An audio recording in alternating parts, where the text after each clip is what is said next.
selama ini kan pedagang kecil itu kelas menengah ke bawah itu kan nggak dipajakin ya Bang? Iya, yang informal. Ya. Itu sebetulnya entah strategi atau baik entah sengaja atau nggak sengaja, cara untuk membuat mayoritas warga kita itu nggak kritis sama pemerintah. Saya justru berpandangan pajakin aja, biar kalau negaranya nggak benar mereka punya kesadaran. Selama ini pasca reformasi baru nggak ya Bang? Kita cara berpikirnya begitu. Gitu ya. Selama ini yang protes kelas menengah, karena kita yang diinjak. Betul. Iya juga itu. Kita yang dipajakin, makanya kan gerakan sosial itu kan selalu nggak mengakar. Pada dasarnya kan mereka kan bisa aja kan mengatakan bahwasanya oke saya stop dulu deh IKN, bukannya nggak bisa. Kan? Saya bilang sih itu bisa aja. Apalagi tadi Bang Freddy beliau menyatakan bahwasanya kalau eksekutif udah ngomong, DPR-nya juga diem-diem aja tuh kan gitu kan ya. Dia kan di awal ngomong begitu kan ya. Sekarang kan udah nggak demokratis lagi gitu kan ya. Kan begitu kan. Jadi seharusnya sih kalau eksekutifnya presiden yang menyatakan bahwasanya oke, salah satu program kita hentikan. Saya yakin nanti fiskal yang direncanakan APBN itu juga akan berubah gitu loh. Ada pos-pos lain yang mungkin bisa diisi kembali gitu kan ya. Jadi kalau misalkan kebijakan pemungutan pajak gitu kan ya, kalau saya sih nggak fair kalau misalkan itu, itulah maunya Bu Sri Mulyani. Mungkin dia juga terpaksa harus melakukan kebijakan itu, kan begitu kan ya. Ya kan, tapi kalau kita katakan bahwasanya wah kabinet yang sekarang nih, pemerintahan yang sekarang nih, memajakin kita semua gitu kan ya, berarti mulai dari presiden sampai menterinya ini ya semuanya harus dicatat satu paket dong kan begitu.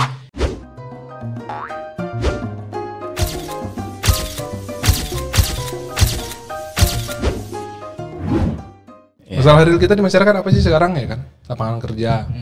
Makanya saya juga sepakat Bang Gunawan, saya kurang tertarik melihat data-data kuantitatif yang dia menutup realitas di lapangan sebetulnya gitu. Soal tadi pendapatan per kapita, soal tadi kata kunci yang saya suka itu ketimpangan sebetulnya. Semakin timpang pendapatan di satu masyarakat, kekuasaan itu pun semakin timpang juga sebetulnya gitu. Itulah yang membuat kita semakin nggak berdaya, semakin sehingga yang perlu sebetulnya kan kebijakan redistribusi, gimana supaya pemerataan pendapatan lah gitu. Negara lain banyak kok yang jadi contoh bagaimana dia bisa kebijakan redistribusi yang baik gitu. Nah ini yang nggak nyambung gitu antara problem kita itu lapangan kerja yang sedikit, masalah judol, masalah pinjol, nggak diapa-apain kan tuh. Malah bandar yang lapor ya terakhir. Kan?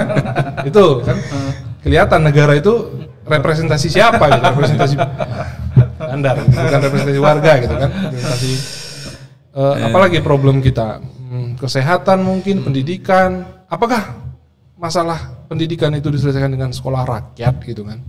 Kan enggak juga. Apakah masalah kesehatan kita itu bisa dientaskan dengan MBG gitu? Itu kan sepertinya kok kesannya kok bukan itu gitu yang kita inginkan. Dan kita nggak merasa terwakili juga dengan itu kan akhirnya.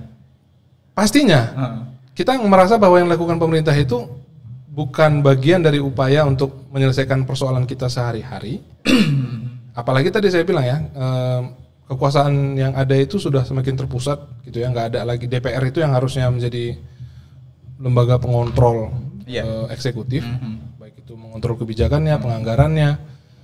Sekarang diam aja setiap kali kebijakan yang dia ambil itu yang walaupun meskipun itu merugikan rakyat gitu. Nah tadi balik ke soal royalti lembaga LKM atau LMK apa itu ya. LKM mungkin. Artis saja yang dia kan kelas menengah atas sebetulnya. Artis saja itu tidak merasa dirugikan. Keinginannya tidak terwakilkan, tidak diakomodir oleh lembaga pemerintah, apalagi kita, buru-buru kita kan. Jadi negara ini sebetulnya merepresentasikan siapa kan? Saya problemnya kalau ingin ingat lagu kamu siapa. Kemarin juga ada dia. Iya betul. Akhirnya kan ke situ. Kita bernegara akhirnya kita kan dirugikan. Kita bayar pajak. Kita bentar lagi dipajakin, ngapa-ngapain dipajakin. Jangan-jangan ntar lagi Naira Broadcasting juga dipajakin ya kan. Ntar musik yang di depan tadi walaupun itu free rights mungkin akan dikenakan biaya kan. Karena suara alam juga masuk. Suara alam juga masuk gitu kan. Kita nggak tahu. Nah, ya itu saya kok negara mungkin Bang Gunawan bisa menyampaikan lebih negara itu kayak ambisinya itu terlalu besar gitu sehingga ya bikin sekolah rakyat lah, bikin BG lah, apalah segala macam, tidak memperhatikan kapasitas fiskalnya gitu tidak memperhatikan berapa uangnya, akhirnya ujung-ujungnya kita juga yang jadi korban gitu ya. dipajakin. Sementara daya beli kita sebetulnya purchasing power kita berapa sih tren peningkatannya atau stagnan, sependek yang saya tahu stagnan gitu. Balik lagi misalnya ke Dorman tadi, jangan-jangan orang selama ini nggak pakai 3 bulan karena takut gitu ya suatu waktu resesi. Atau kadang-kadang kan ada orang pakai tabungan ini kan, tabungan apa namanya, rekening ini khusus untuk tabungan, nggak pernah dipakai lah, mungkin masukkan sekali setahun gitu kan, itu mau diblokir kan nggak tepat gitu ya, apa namanya, yang dilakukan pemerintah seringkali merugikan kita dan sedihnya kita juga nggak bisa ngapa-ngapain gitu, bisa ngapa-ngapain karena legislatifnya juga tidak mewakili kita dan kita juga ya entah kenapa belum punya kesadaran untuk ini kita punya hak gitu. Di sisi terakhir saya akan tanyakan itu. Komentarnya dari Mas Gunawan mungkin terkait dengan yang muncul. Gini deh, kita berpikir di posisinya Bu Sri Mulyani lah. Gini nih, misal ada APBN gitu kan ya, APBN 3.500-600 triliun begitu kan ya, terus ada hutang ya, hutang jatuh tempo itu termasuk hutang pokok dan bunganya, jatuh temponya 1.300 hingga 1.400 triliun misalkan begitu. Tadi Bang Freddy menyatakan bahwasanya banyak nih proyek-proyek ambisius gitu kan ya, IKN lah, sekolah rakyat lah, makan bergizi gratis ya kan, tidak mempertimbangkan masalah fiskal. Itu kan menyedot APBN gitu kan ya. Nah, terus rencananya anggaran mau ditambah lagi nih. Termasuk kan salah satunya Danantara. Danantara itu kan juga menyedot APBN. Bayangin gini nih, laba BUMN di masa yang akan datang itu masuk ke posnya Danantara, bukan Kementerian Keuangan lagi. Jadi nggak bisa dialokasikan untuk APBN. Nah, itu kalau nggak salah, nggak tahu ya nilai pastinya berapa, tapi 300-400 triliun lah kalau nggak salah nih ya yang selalu itu begitu tuh 340 triliun. Sekarang begini nih, Danantara sendiri itu juga udah narik utang nih dari luar tanpa ada agunan, ya setahu saya tuh tanpa ada agunan gitu kan ya. Jadi saya mikirnya begini, berarti kan nanti yang dijadikan agunan tuh labanya dong, labanya yang ke depan itu tuh. Nah ini kan front-loading nih, istilahnya kan pinjaman, front-loading laba yang ke depan itu tuh digunakan untuk membayar hutang, kan begitu. Danantara nih, udah langsung berarti kan kita bisa, walaupun hutangan itu tadi ya, itu bisa digunakan untuk hal-hal produktif nih, membangun investasi di tanah air gitu kan, tapi kan kita belum bisa mengukur hasilnya. APBN kita bisa mengukur, kenapa? Karena udah ada alokasi, tinggal digunakan. Sementara kalau Danantara ada investasi masuk, dia akan investasikan lagi. Investasi masuk dari luar, dia akan gunakan untuk investasi lagi. Nah kita belum bisa mengukur, ya kan? Kita belum bisa mengukur labanya berapa, keuntungannya berapa ke depan, kan begitu kan ya? Ini kan jadi tantangan. Oke lah, Bu Sri Mulyani akan ngapain dengan kondisi fiskal yang serba tertekan seperti itu, ya kan? Bisa aja dia ngomong begini kan? Ya udah deh, ini ada dinas ada kementerian tertentu, Bu, saya butuh uang anggaran tambahan, bilang gitu kan? Wah, saya mau mangkas juga malahan, bilang gitu kan? Saya potong dulu deh. Kalau gimana caranya, bagaimana supaya kalian juga bisa menuhin kebutuhan kalian sendiri, dapur kalian itu bisa terpenuhin. Mau nggak mau kan endingnya kan dipajakin kan jadinya kan? Semua dipajakin gitu loh. Kalau dipajakin dalam posisi masyarakat itu daya belinya terjaga gitu kan, tidak ada PHK, tidak ada peningkatan jumlah angkatan kerja di sektor informal gitu kan ya, terus masyarakat tuh dengan masih dalam taraf kesejahteraan di level tertentu, saya pikir resistensinya nggak akan seperti yang sekarang ini gitu loh ya. Orang pada mengeluh gitu kan ya, semua dipajakin begitu kan ya, yang macem lah. Bahkan terakhir itu kan ya, mau maaf gitu kan ya, wanita yang ya itu kan bakal juga menggunakan jasanya juga bakal kena pajak gitu kan ya. Wah, itu saya mikirnya gimana cara ngitung seperti apa gitu kan ya. Jadi situ kita berkesimpulan, bahkan sempat isunya nanti angpau kondangan juga bakal dipajaki walaupun dibantah gitu kan ya. Ya oke lah, tapi itu sempat mencuat di masyarakat, sempat viral di masyarakat. Jadi masyarakat ini dengan kondisi ekonomi yang seharusnya begini. Kita tuh dengan kondisi yang sekarang ada baiknya realistis aja. Program-program yang dinilai ambisius ya kan ya, yang dinilai kurang bisa berkontribusi terhadap pemulihan daya beli masyarakat, ada baik tinggalkan aja dulu. Memang harusnya begitu. Kalau saya menilainya begitu sih. Ya kan, daripada kita memaksakan dengan menghemat masyarakat yang udah jelas-jelas ikat pinggangnya udah ketat banget di sekarang ini kan gitu kan. Kita pakai tali rapia kayaknya. Mereka juga udah ya jangankan ini ya, jangankan untuk mencari kerja gitu kan ya, untuk memenuhi kebutuhan sehari-hari itu juga bertahan hidupnya juga udah survival banget gitu kan ya. Saya punya ya, saya setiap hari berada di pasar tradisional, saya mengumpulkan data-data dari masyarakat yang berbelanja di sana. Banyak kok pedagang yang udah mulai berpikir begini loh, nggak ada yang beli, udah seminggu tuh saya jualan 3 atau 4 hari sekali deh. Itu udah ada yang seperti itu. Model dirapel ya. Terus nanti jualan di waktu-waktu tertentu gitu kan ya. Dan banyak kok masyarakat, para ibu rumah tangga yang udah memikirkan ya udahlah kita berhemat dengan cara makan pakai lauk, sayurnya nggak usah dulu deh gitu. Banyak yang seperti itu gitu kan ya. Kita udah berhadapan loh dengan tren deflasi yang kadang-kadang terjadi itu berturut-turut gitu kan ya. Tren deflasi yang berturut-turut dikarenakan daya beli yang rendah itu bahaya. Betul. Itu bahaya sekali gitu kan ya. Jadi kalau misalkan beliau tadi tanya, Bang Freddy tanya, wah ini bakal rusuh nggak gitu kan ya? Ya kalau ini dibiarkan secara terus menerus, kondisi ekonomi ini dibiarkan, ditambah lagi dengan kebijakan yang dinilai itu justru ya mengkebiri nih kemampuan finansial masyarakat, keuangan masyarakat. Saya bilang pada hari ini pemerintah jangan sering-sering deh, coba dikaji lagi kebijakan seperti itu. Akan muncul pati-pati baru kayaknya ya. Jangan inilah ya, jangan sampai kita tuh hopeless gitu kan, nggak mau ngapa-ngapain. Terus nanti apa yang dikhawatirkan oleh Bang Freddy ini kejadian gitu kan. Jangan sampai lah seperti itu. Tapi memang masalah mendasar paling utama ya, kejadian tarik uang, krisis, atau mungkin demonstrasi besar-besaran, itu masalah yang paling mendasar, yang paling utama itu umumnya dipicu oleh masalah ekonomi. Nah itu dia yang perlu diwaspadai. Itu ya? Iya, kalau menurut saya sih begitu ya. Orang kalau misalkan kondisi negara bobrok gitu katanya, korupsi di mana-mana tapi masyarakatnya kenyang semua, saya pikir sih masih bisa adem ayem gitu ya. Tapi kalau udah masyarakatnya untuk makan susah malah ditarikin terus, dimintain duitnya gitu kan, dipajakin, wah itu bisa resistensinya bisa kuat lah.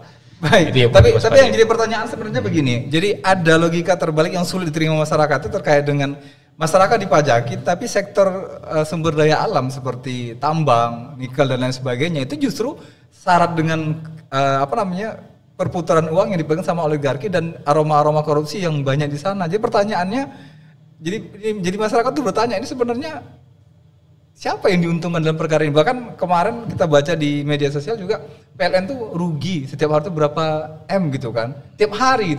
Yang mereka tanyakan kita bayarnya cash, nggak ada ngutang gitu kan. Jadi pertanyaan ruginya di mana gitu. Iya. Jadi ini jadi aneh gitu loh, susah tuh diterima sama akal gitu loh. Saya mengkritisi kebijakan komunikasi pemerintah yang tidak mampu menjawab pertanyaan seperti itu gitu kan ya. Kalau misalkan kita yang menjawab itu kan sebenarnya ya, kalau saya menjawab gitu kan ya, itu kan memunculkan dugaan gitu kan ya, ya kan, wah ini banyak kok dari hasil tambang kita tuh yang keluar, apalagi sekarang ini kan Donald Trump ya, Presiden Amerika Serikat memberikan biaya keluar untuk tembaga 0% ini, ya kan, untuk produknya Indonesia ke Amerika Serikat. Ini kan potensi cuan, gitu kan. Tapi distribusi kekayaannya kemana, gitu kan ya. Nah, itu dia kan. Ini distribusinya kemana aja. Jangan-jangan ketimpangan ini dinikmati hanya segelintir orang, gitu kan ya. Ketimpangan ini jangan dibiarkan. Masyarakat tuh kan pastinya kan nanti kan dia kan punya sensitivitas ya kan ya. Satu sisi saya dipajaki, ditekan gitu kan, tapi di sisi lain tuh ada kok sumber-sumber pendapatan negara yang nggak saya nikmatin gitu loh, kan gitu kan. Tambah lagi ada berita-berita ya kan ya, wah korupsi di sini lah gitu kan ya, korupsi di sana. Terbaru kan korupsi dana CSR ya dari Bank Dunia kalau saya nggak salah, BI atau Bank Dunia itu BI ya, BOJK gitu kan ya. Nah ya begitu tuh kan sebenarnya kan jadi presiden buruk kan. Jadi kan jangan sampai lah ya. Saya tuh mikirnya tuh bagaimana membangun kepercayaan masyarakat terhadap negara, tetapi dengan kondisi menggambarkan real di lapangan gitu loh. Jangan nanti masyarakat merasa apa yang dibangun narasinya justru yang bertentangan gitu kan, yang tidak menggambarkan realita.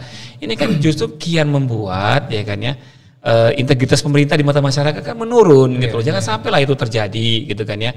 Saya berharap komunikasi yang dilakukan oleh pemerintah ini mampu menjawab keraguan masyarakat di dalam banyak hal di bidang ekonomi itu tadi. Jangan sampai ini dibiarkan menjadi bola liar terus masyarakat gampang terhasut. Tambah lagi dengan kondisi-kondisi yang sekarang ini ya kan ya, di mana ada demo di Pati lah gitu kan ya. Tambah lagi ada beberapa rencana berlakuan pajak di sektor-sektor tertentu. Ini membuat masyarakat kian pesimis nih. Sebenarnya kita tuh masih masyarakatnya di sini atau bukan sih gitu kan ya. Itu kan ya, kok jadi kok kayaknya tuh makin lama makin susah aja kan gitu kan. Jangan sampai seperti itu. Tetapi narasi yang dibangun harus sesuai dengan realita di lapangan. Jadi kalau memang nggak mampu nih, katakan maaf ya, saya nggak mampu nih untuk menekan angka PHK begitu kan ya. Kita punya masalah tuh di level-level yang seperti ini gitu kan ya.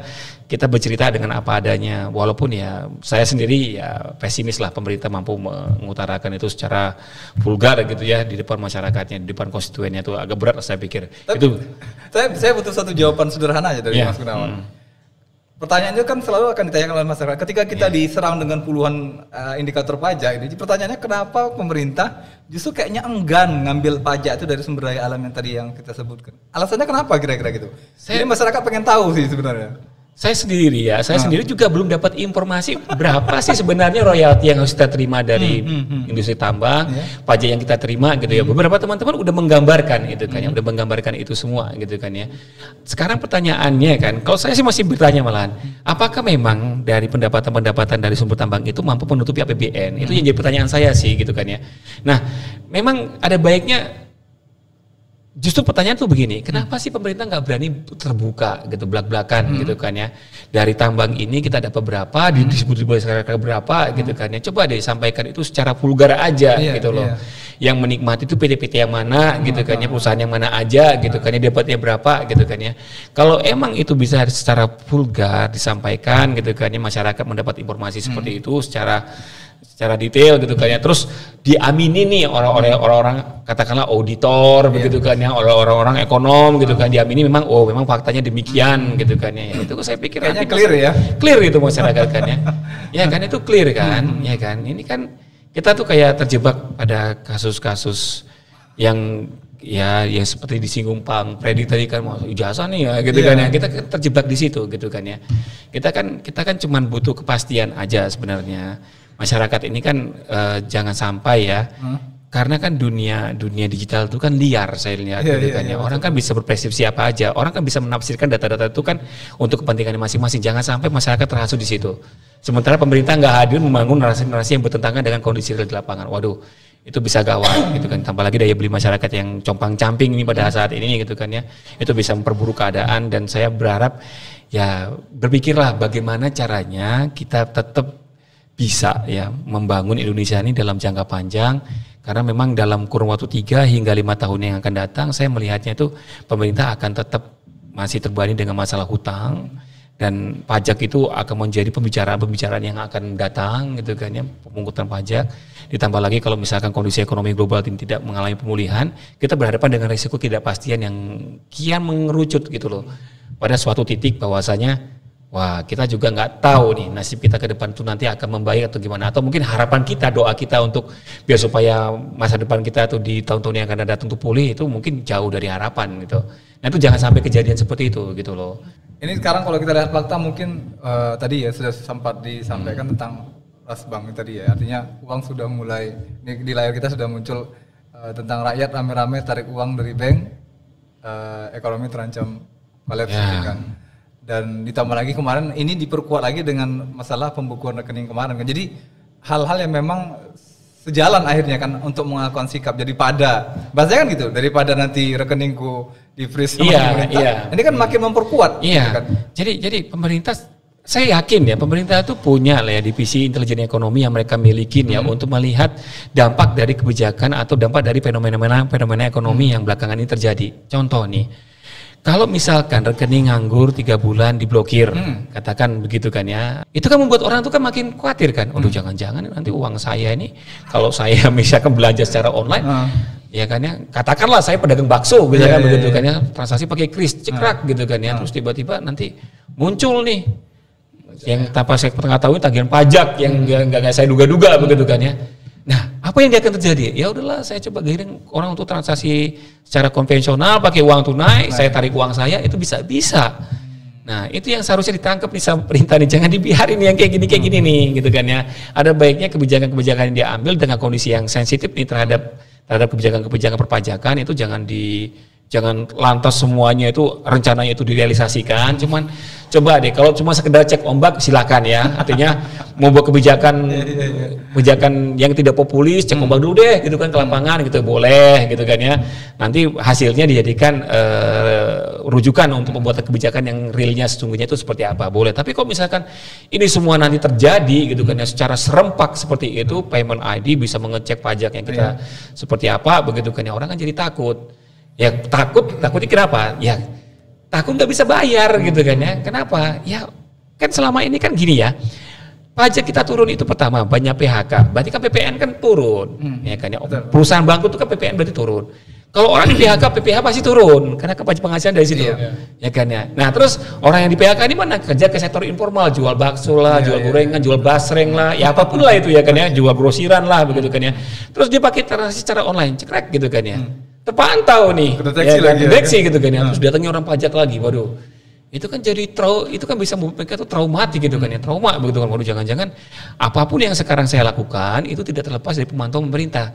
Bagus sebenarnya, bagus kalau memang sebenarnya transaksi online itu juga dinikmatin ya. Jadi masyarakat tuh tidak merasa penghasilannya itu diganggu dengan pajak-pajak yang seperti itu. Tapi dengan kondisi ekonomi yang real sekarang ini, kebijakan itu jadi kurang produktif lah ya saya bilang ya. Kenapa? Karena kebijakan itu justru akan menimbulkan resistensi tengah masyarakat yang nantinya ini akan membuat ini ketidakpercayaan masyarakat kepada pemerintah ya, negara tadi kalau Bang Freddy bilang gitu kan ya, yang direpresentasikan oleh para elitnya gitu kan ya. Nah ini bisa menurun nih, memudar ini kepercayaan masyarakat. Jadi jangan seperti itu juga ya, gujuk-gujuk mengeluarkan kebijakan yang belum siap nih diterima oleh masyarakat kita. Sekalipun kebijakan itu baik ya, dengan kerangka kebijakan transaksi keuangan secara digital yang bisa terpantau, bisa memantau kegiatan-kegiatan aktivitas keuangan yang dilarang gitu kan ya. Tapi pada dasarnya bertanya dulu nih masyarakat, mau nggak kebijakan itu diterapkan pada saat ini dengan situasi ekonomi yang seperti sekarang ini? Kebijakan baik belum tentu baik juga bisa diimplementasikan. Itu sih. Oke. Nih ke Bang Freddy.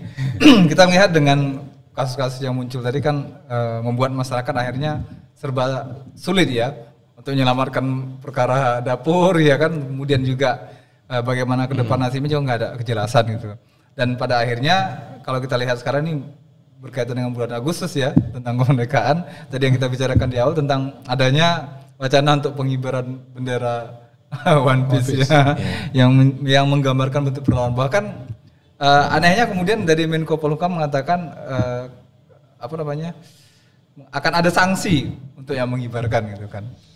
Jadi ketika dikibarkan nggak boleh, akhirnya mereka menggunakan wacana mempraktekannya itu di jalan, di gambar jalan, nggak boleh dikibarkan, dihantam di jalan dengan alasan kalau seandainya dibersihkan sama pemerintah mungkin atau aparat tertentu, ya sekalian aja buat yang di jalan berlobang kata mereka, biar sekalian diperbaiki jalannya gitu ya. Tapi yang jadi pertanyaan, wajar nggak sebenarnya sikap pemerintah terkait dengan adanya pengibaran bendera? Bahkan bisa dibilang di beberapa media sosial yang saya baca, orderan untuk bendera merah putih itu berkurang, malah yang tinggi itu permintaannya bendera One Piece. Sampai ada seperti itu. Jadi komentarnya seperti apa? Itu kan ekspresi ya, ekspresi dari warga yang awalnya mungkin dipicu oleh sekelompok orang, tapi kemudian yang lain juga merasa oh iya ya gitu ya. Saya setuju gitu. Dan itu sebetulnya nggak akan bisa dibendung. Mau dibendung dengan cara otoriter apapun, itu pasti akan menemukan jalannya untuk muncul. Dan itu sebetulnya bagus. Ketika warga kita punya kesadaran, punya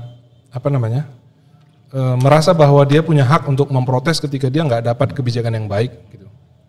Nah saya nyambung tadi apa yang diskusi yang terakhir sama Bang Gunawan tadi.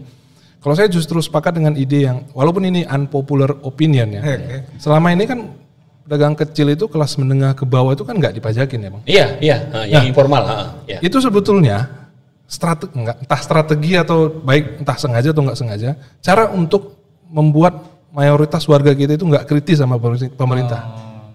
Saya justru berpandangan, pajakin aja. Biar kalau negaranya nggak benar, mereka punya kesadaran. Selama ini, pasca reformasi, baru nggak ya Bang? Kita cara berpikirnya begitu. Gitu ya. Selama ini, yang protes kelas menengah, karena kita yang diinjak. Betul. Iya juga itu. Kita yang dipajakin, makanya kan gerakan sosial itu kan selalu nggak mengakar, nggak terhubung sama masyarakat. Tapi nanti setelah nonton ini mereka malah tahu jadinya. Saya juga tadi berpikir setelah disampaikan tadi.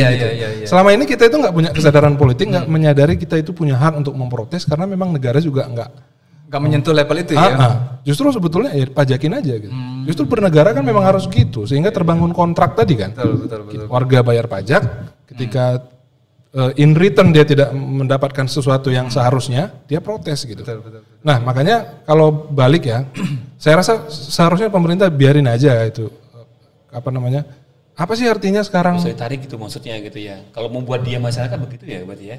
Salah satu caranya mengkritisi pemerintah gitu ya.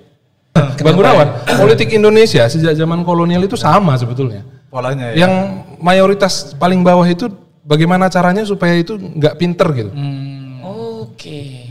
Bansos lah, BLT Oh ya kalau bahasa itu saya setuju sih. nggak dipajakin lah. Di negara dengan semuanya dipajakin, warganya kan kritis-kritis. Pemerintahnya nggak bisa suka-suka. Betul. Berdemokrasi ya seharusnya seperti itu gitu loh, Bang. Gimana? Sejauh apa itu argumen itu bisa diterima? Tapi bagi saya selama Make sense, ini, buat saya make sense banget. make sense, ya. Maksud aku begitu, serius. Selama ini semua kebijakan yang diambil pemerintah itu yang kontroversial untuk warga, dan kan nggak ada resistensi dari kita. Ada yang teriak kan kelas menengah kita, gitu ya. Maksudnya orang-orang yang mungkin bekerja di sektor formal, para profesional yang kerja di kota, karena mereka kan yang dipajakin, yang langsung kena dengan, sementara yang kaya-kaya itu pajaknya pengampunan lah, segala macam lah. Sementara yang di bawah itu memang sengaja diciptakan kondisi sedemikian rupa supaya mereka itu nggak sama seperti begini zaman Orde Baru. Flashback sedikit untuk mendapatkan metafora. Kenapa yang dikasih lisensi untuk bisnis itu, mohon maaf ya, saudara kita etnis Tionghoa. Iya. Kenapa? Masih jadi pertanyaan juga tuh. Kenapa enggak? Presiden Soeharto tahu kalau itu diberikan kepada kelompok Islam yang jumlahnya mayoritas. Suatu saat ya itu akan menjadi serangan yang menjatuhkan dia. Itu yang menjelaskan Soeharto di akhir masa jabatannya itu jadi Islam kan, dia namakan namanya jadi Muhammad, dia membentuk Ijmi. Iya, benar. Gitu kan? Dia menyadari. Nah, itu pola yang sudah dimulai sejak zaman kolonial Belanda. Dan itu berlanjut sama sekarang. Itu polanya sebenarnya nggak berubah gitu. Nah, makanya kalau saya justru melihatnya ya pajakin aja semua sampai sampai puas ya. Biar kita punya punya kesadaran dan bisa menyadari bahwa kita itu punya hak untuk mendapatkan kebijakan yang baik. Selama ini semua yang terjadi, baik itu tadi ya bansos, baik itu politik uang pada pemilu, apalagi ya. Pokoknya banyak kebijakan apa saja ya. To some extent kebijakan MBG, sekolah rakyat, itu juga bisa digunakan untuk menjelaskan itu, membungkam Makanya tadi saya bilang di awal, entah ini sengaja atau nggak disengaja gitu. Apakah ini by design atau natural aja gitu. Gitu sih.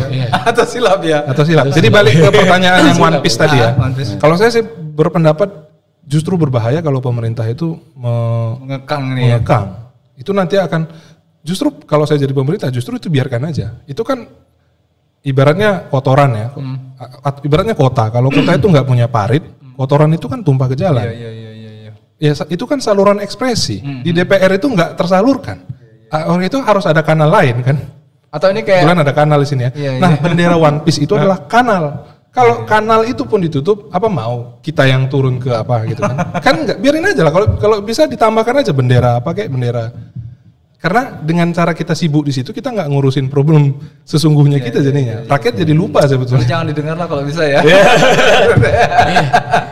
Itu masuk akal banget ya, serius nih. Ya kita kan memang butuh solusi kan terkait dengan kondisi ini. Kayak sama kayak pertarungan antara MUI di Jawa Timur dengan Sanhorek kayaknya ya.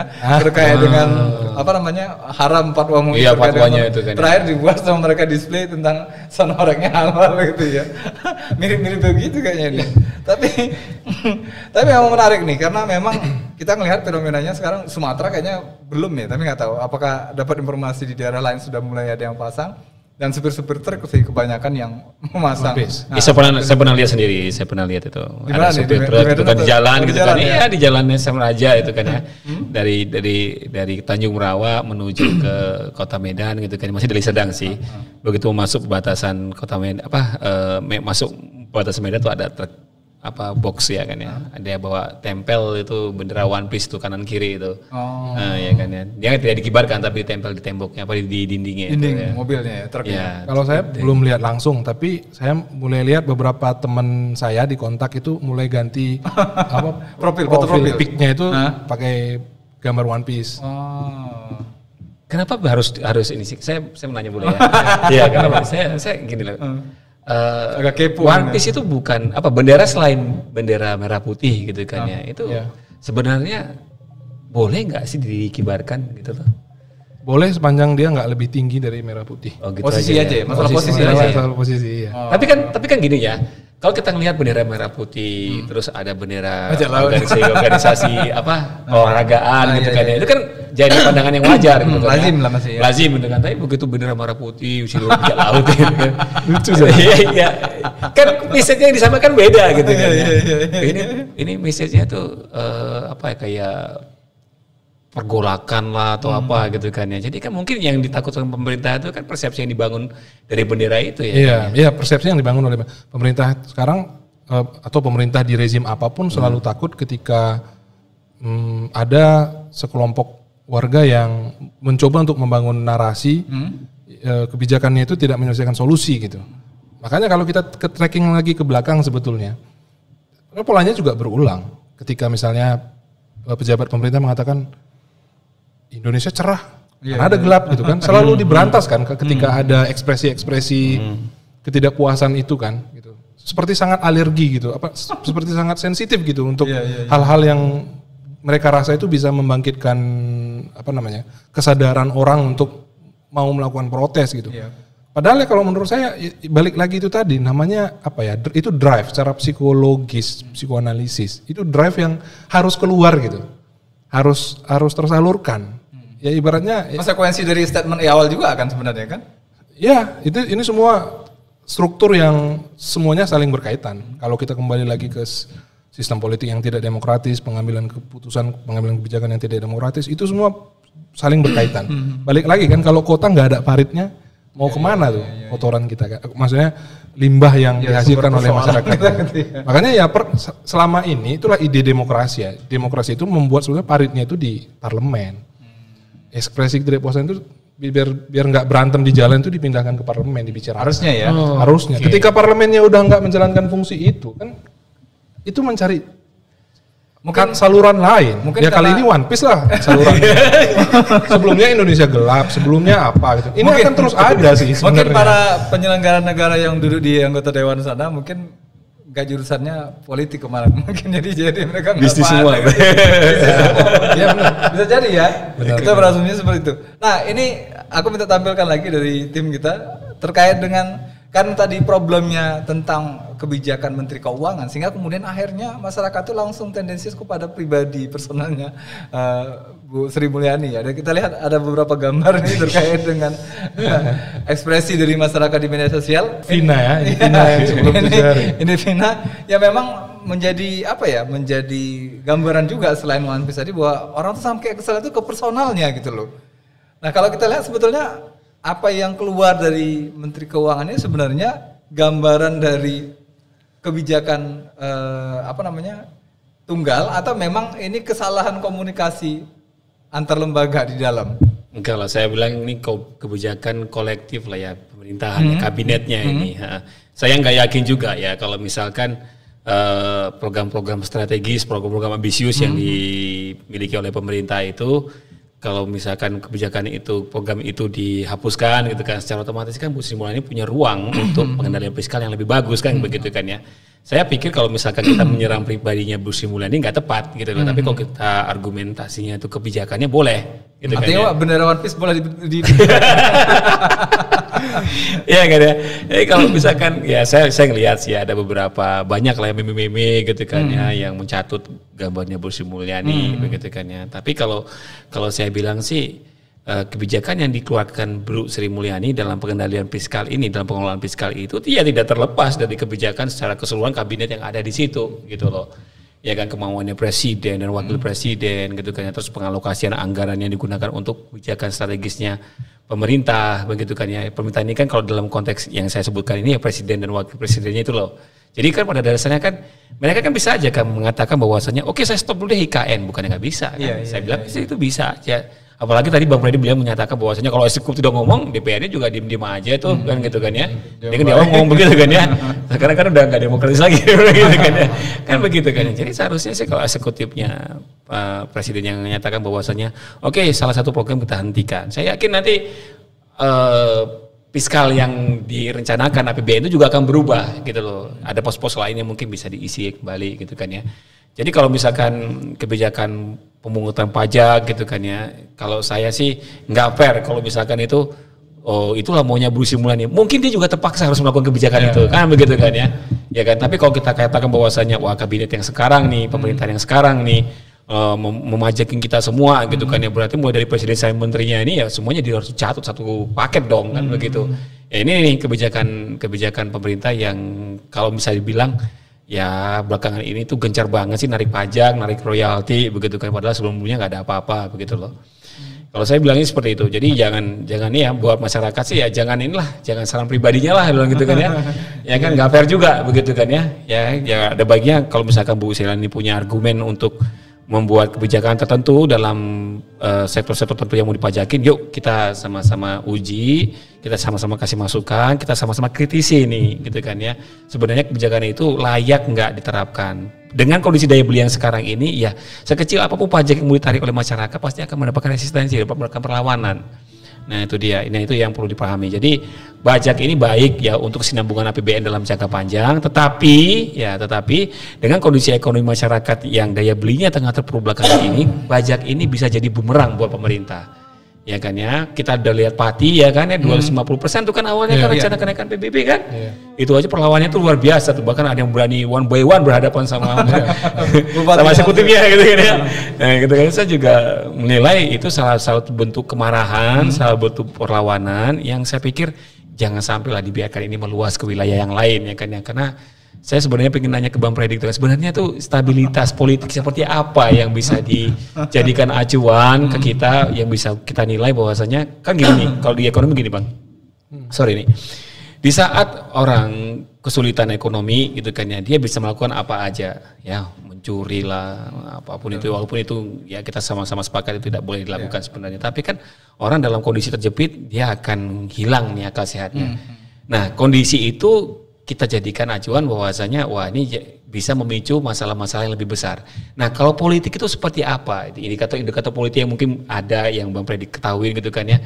Kira-kira nih ini misalkan pengibaran bendera One Piece gitu kan ya. Ini salah satu indikatornya dia gitu kan.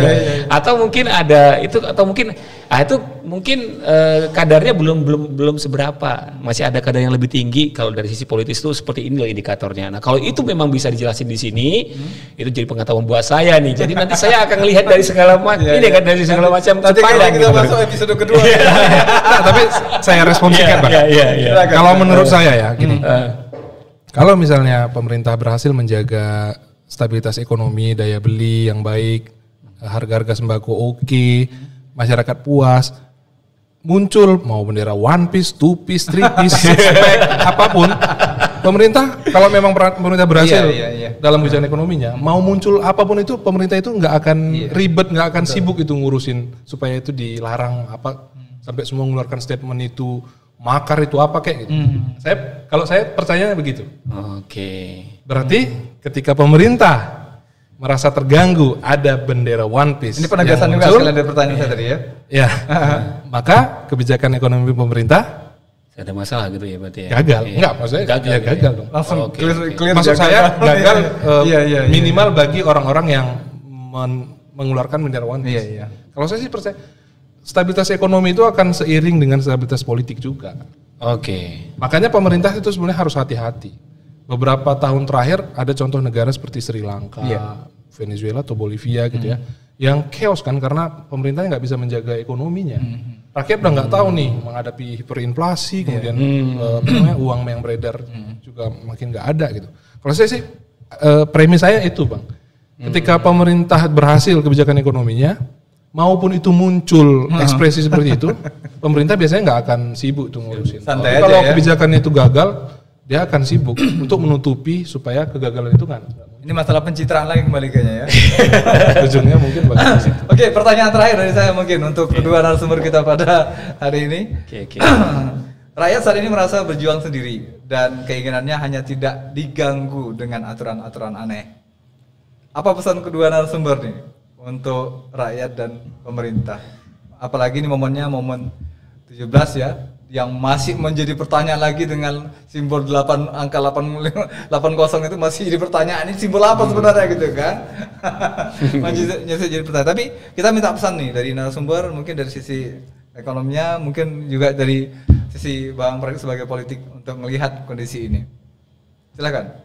Siapa dulu? Silakan. Iya ya, gini ya, kalau kita ngelihat ya, sebenarnya saya banyak duduk sama Bang Pradik ini jadi mikir gitu kan, jangan-jangan stabilitas politik kita ini juga benar-benar udah terganggu, bukan terganggu, terguncang hebat gitu kan ya, dengan kondisi ekonomi yang sekarang gitu kan ya. Tapi gini ya, saya cuman kalau masyarakat ya, ini kan masyarakat ini kan menilai dirinya sebagai korban gitu kan ya kan ya, yang biasanya kemarin-kemarin itu kita nggak dipajakin, tiba-tiba ini muncul pajak-pajak yang baru gitu kan ya.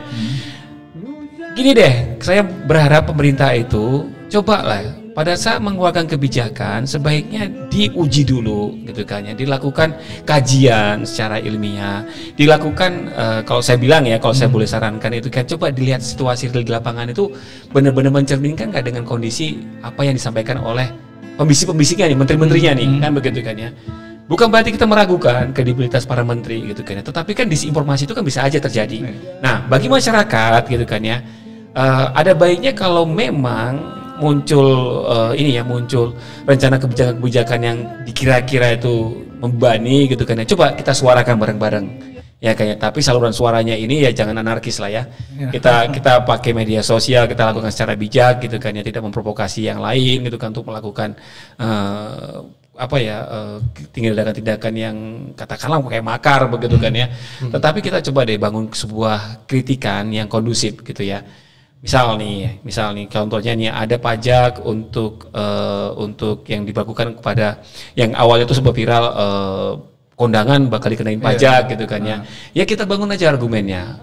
Urgensi itukah pemerintah sampai harus memajak itu? Terus teknisnya seperti apa gitu kan ya. Mungkin nggak pemerintah itu kan agak lucu juga kan, pemerintah datang ke sebuah acara pesta terus ada ampau masuk ke kota terus orang pajaknya nungguin pada saat dibuka gitu kan, datain gitu kan ya. Kan itu kan bisa jadi argumen-argumen kita gitu kan ya. Kan jadi lucu kan sebenarnya kebijakan itu kan kalau misalkan itu direalisasikan gitu kan ya. Jadi apa? Jadi kita bisa tertawakan ini. Sebenarnya kebijakan mau dikeluarkan pemerintah itu masuk kebijakan yang benar-benar bisa dilaksanakan, atau justru nih kebijakan ini kayak ini cuma lucu-lucuan aja gitu kan ya. Kan itu bisa seperti itu. Jadi kita mengajak masyarakat itu berpikir gitu kan ya. Memang dengan situasi yang seperti sekarang ini gitu kan ya, sebelah sulit gitu kan ya, cari kerja juga sulit gitu kan, banyak yang bahkan ada yang alumni besar-besar itu nggak bisa cari kerja. Jangan kita itu terjebak pada narasi-narasi seperti itu, tetapi coba deh lingkungan kita ini memberikan gambaran seperti apa dan kita narasikan bareng-bareng gitu kan ya. Sehingga apa? Sehingga ini bisa merubah pandangan para pembuat kebijakan untuk lebih rasional lah, lebih sehat dalam mengeluarkan kebijakannya. Jangan sampai kebijakan-kebijakan yang dikeluarkan gitu kan justru membuat stabilitas politik tadi itu terganggu gitu kan ya. Terus kalau stabilitas ekonomi ya saat ini kita mengalami guncangan gitu kan ya. Kalau saya bilang ini kita menghadapi tekanan berat ini kan gitu kan ya. Tapi kalau jangan sampai nanti apa yang dialami masyarakat Pati saat ini itu justru menyebar ke masyarakat lain yang nantinya ini bisa merusak tatanan sosial ekonomi masyarakat. Ini diulang-ulang gitu kan ya. Kok dikeras tampaknya nih ya, diulang-ulang sama Mas Gunawan ya. Iya, itu penting karena yang perlu kita khawatirkan adalah kita pingin nih bendera merah putih itu berkibar terus selamanya gitu kan ya, bukan bendera One Piece lah gitu kan ya. Yang kita nggak berharap itu gitu kan ya. Tapi jangan dibiarkan lah masyarakat kita tuh ya dengan kondisi ekonomi yang saya tahu kita sulit untuk bangkit dari posisi yang sekarang, tetapi jangan pula lah dibangun dengan kebijakan-kebijakan yang nggak perlu gitu kan ya. Kebijakan-kebijakan yang justru merugikan tapi cenderung nggak masuk akal untuk direalisasikan gitu kan. Baik. Ya, itu Oke, cukup ya. Mungkin dari Bang Pradik mungkin. Ya saya sama sebetulnya dengan Bang Gunawan, bahwa kebijakan yang nggak perlu itu kurang-kurangi lah gitu ya. Jadi balik lagi ya ke hubungan antara warga dan negara. Negara itu harus mengeluarkan kebijakan yang menyelesaikan persoalan yang dihadapi warga. Jangan asik sendiri gitu. Jangan asik sendiri itu karena apa? Karena dia nggak merepresentasikan warga gitu kan. Tapi dia representasi warga juga, tapi bukan warga mayoritas atau bukan semua warga, tapi warga tertentu aja gitu. Even artis pun enggak ternyata gitu ya. Jadi siapa gitu, entah siapa. Nah, tapi kalau boleh jujur juga sebetulnya di tengah dengan, kan sekarang ada tadi bahasa Bang Gunawan ya, secara global sebenarnya ada ketidakpastian juga kan. Perang yang belum berakhir di Rusia di Israel, ekonomi yang juga dianggap belum comeback ke posisi semula pasca Covid gitu ya. Tapi sejauh ini sebetulnya kan rejim Pak Prabowo berhasil sebetulnya menjaga misalnya inflasi. Betul. Itu kan kita harus apresiasi juga. Terlepas dari misalnya itu tadi soal lapangan kerja dia nggak dia agak abai gitu ya. Meskipun ada transformasi ke digital itu kan harus diperhatikan juga. Ataupun ke skema hubungan kerja yang formal ke kemitraan yang itu nggak akan dilindungi lagi sama kebijakan-kebijakan negara gitu. Itu selama ini luput gitu dari perhatian gitu. Itu mayoritas masyarakat Indonesia itu kan di situ gitu. Nah, satu lagi kalau saya justru kita mesti belajar dari masyarakat Pati yang terjadi hari ini. Penegasan lagi hari ini. Maksud saya bukan chaosnya. Saya sepakat. Ya. Tapi ketika warga Pati menyadari bahwa dia punya hak untuk memprotes ketika pemerintahnya itu bikin kebijakan yang menusuk mereka. Gitu. Kita juga punya hak. Gitu. Dan itulah realnya demokrasi ya. Dan berdemokrasi itu seperti itu. Kita itu itu seperti tukar tambah aja gitu. Makanya dalam ilmu politik itu negara itu sebetulnya terbentuk hasil dari kontrak sosial. Kita itu ada satu kelompok masyarakat, kita tunjuk sebagian dari kita untuk mengelola negara, kita biayai, kita fasilitasi, tapi in return kasih dong kita perlindungan, kasih loh kita keadilan gitu. Itu aja sih Bang. Mudah-mudahan Dirgahayu Republik Indonesia. Apa slogannya itu? Lupa saya slogannya. Nggak menarik soalnya.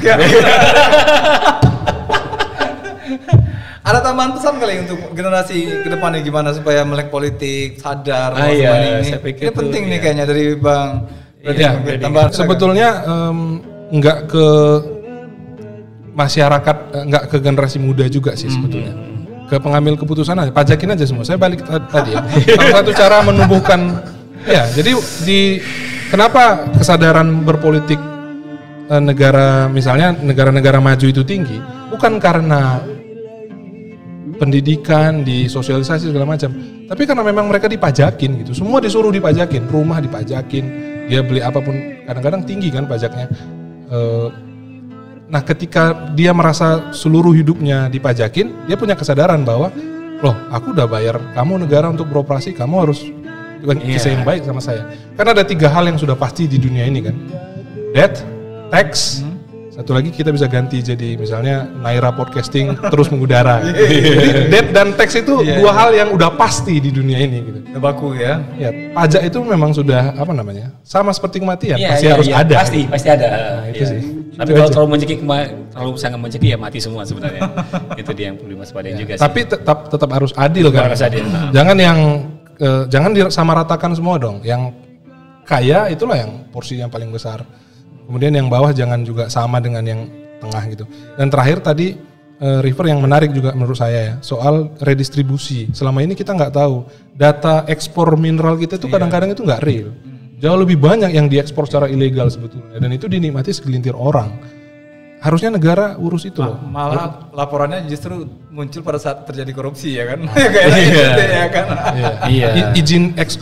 Izin pertambangan ilegal mau dihapus.